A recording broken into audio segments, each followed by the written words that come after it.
en su época y muy artística. Sí, es cierto, los inicios del cine llaman la atención por ser sumamente artísticos y muy... no sé si me vais a perdonar la expresión, pero son muy modernos. Muy valerosos, Muy diría yo. valerosos. Sí, muy modernos. Yo creo que el cine cuando se hizo clásico fue en la década de los años 30 y los 40. Sí, el establecimiento de Hollywood y quizá del Star System, Mm. la mecanización, la industrialización de un arte, que bueno, también es una industria.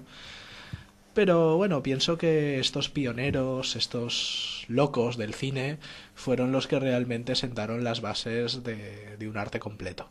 Sí, ciertamente los registros visuales y muchos recursos son frutos del mudo. Sin ir más lejos, cuando mm, algún personaje de una película actual lee una carta o coge el diario y vemos las letras impresas, esto es un recurso del mudo, como un intertítulo más. Sí, aquí de hecho se usa mucho cuando los personajes leen, por ejemplo, el libro sobre vampiros que le prestan a Hooter la gente del pueblo, se ve lo que está leyendo, obviamente.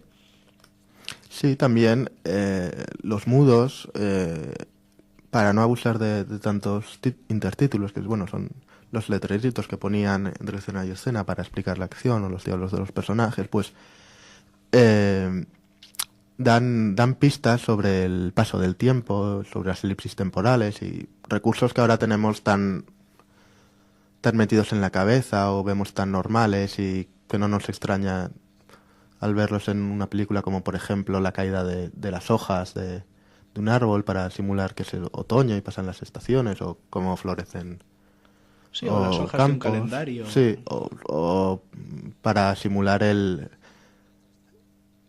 cambio de un espacio, ver las ruedas de un tren o de un coche, pues estos son técnicas que nacieron en el cine mudo. De hecho, el cine mudo en sus postimetrías llega a tener finuras impresionantes. A mí me recuerda sobre todo El asesino de las rubias de Alfred Hitchcock, donde para simbolizar la agitación de un personaje se utiliza una lámpara que se está bamboleando.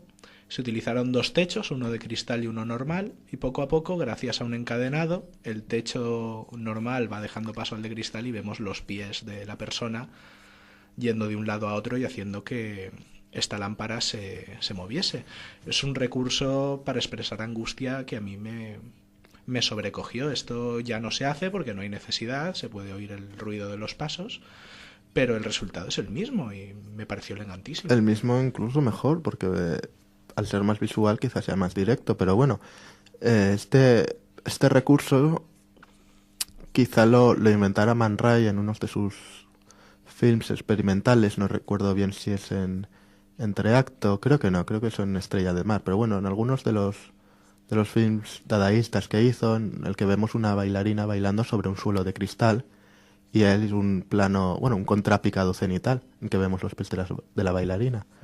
Man Un, Ray, bueno, un nodir, que se llama. mm, fue un fotógrafo más que director, pero también hizo bastantes películas cortas de vanguardia del dadaísmo y el surrealismo. Y es que Sí, fue uno de los aventureros el cine de... mudo estuvo al principio ligado a los movimientos de la vanguardia, como puede ser el dadaísmo o el surrealismo, también el futurismo, con autores italianos que, bueno, luego cayeron en el fascismo, desgraciadamente.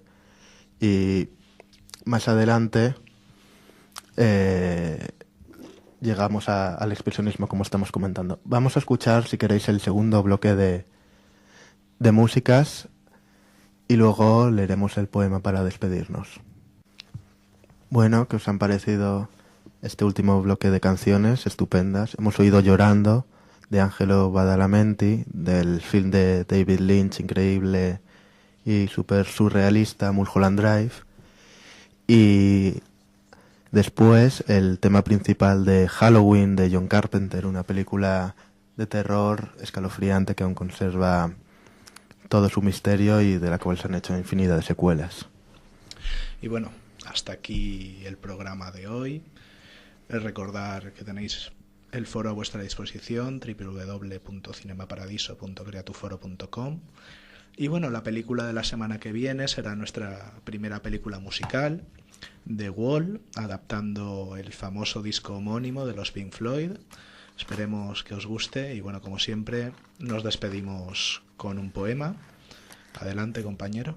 Bueno, pues así es. Esta semana le ha tocado el turno otra vez a Baudelaire, el gran simbolista francés, poeta maldito, y hoy no podía ser de otra forma más que hablando de vampiros, así que vamos a recitar la metamorfosis del vampiro. La mujer, entre tanto, de su boca de fresa, retorciéndose como una sierpe entre brasas y amasando sus senos sobre el duro corsé, decía estas palabras impregnadas del mizcle. Son húmedos mis labios y la ciencia conozco, de perder en el fondo de un lecho la conciencia. Seco todas las lágrimas en mis senos triunfales y hago reír a los viejos con infantiles risas. Para quien me contempla, desvelada y desnuda, reemplazco al sol, la luna, al cielo y las estrellas. Yo soy, mi caro sabio, tan docta en los deleites, cuando sofoco a un hombre en mis brazos temidos, o cuando a los mordiscos abandono mi busto. Tímida y libertina, frágil y robusta, que en esos cobertores que de emoción se rinden, impotentes los ángeles, se perdieran por mí. Cuando hubo succionado de mis huesos la médula, y muy lánguidamente me volví hacia ella, a fin de devolverle un beso, solo vi, rebosante de pus un odre pegajoso. Yo cerré los dos ojos con helado terror, y cuando quise abrirlos aquella claridad, a mi lado, en lugar del fuerte maniquí, que parecía haber hecho provisión de mi sangre, en confusión chocaban pedazos de esqueletos, de los cuales se alzaban chirridos de veleta o de cartel, al cabo de un vástago de hierro, que balancea el viento en las noches de invierno. Pues hasta aquí el programa de esta semana. Os esperamos en la próxima con The Wall. Buenas noches.